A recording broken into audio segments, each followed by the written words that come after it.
Հարգելի նախագահող, հարգելի գործընկերներ, ճիշտ ասած ես շատ զգուշավոր եմ այս հարցի հետ կապված, 2.5% հասույթից դա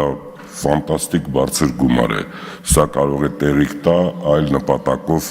այդ 2.5%-ը, ինչու բացատրեմ, շատ կազմակերպություններ կան, որոնք որ շատ մեծ գումարի հասույթ են ունենում, շրջանառություն ունենում, բայց իրենց օգուտը կազմում է 2% ընդհանուր, իրենց շահույթը։ Դրա համար, եթե ուզենան 2.5%-ը օգտագործեն, խոսքը գնում է շատ մեծ հասույթ ունեցող կազմակերպությունների, այդտեղ պետք է մենք որոշակի սահման դնենք, որովհետև շատ մեծ հասույթ ունեցող կազմակերպությունը վերցնենք, լավ կոպիտ չեմ ուզում ինչ-որ մի կազմակերպության անուն տամ, այլ ասեմ կազմակերպություն, որը որ ունի $100 միլիոն համարժեք շրջանառություն, դա շատ մեծ գումար անում 2.5%-ը, կամ ունի $200 միլիոն, կամ $300 միլիոն, այդ 2.5%-ը շատ բարձր տոկոս է,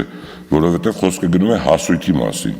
իր շահութահարկ վճարելը արդեն պետք է հասկանանք, դրա համար ես կուզենամ, որ սահմանափակում էլ լինի խոշոր կառույցների, որոնք հասույթ ունեն, բայց եկամուտը ցածր է, կա կազմակերպություն, որ հասույթի մեջ եկամուտը 30% է, կա կազմակերպություն, որ հասույթը շատ մեծ է, օգուտը 1-2% է, որտեղ շատ մեծ շրջանառություն ունի, օրինակ վերցնենք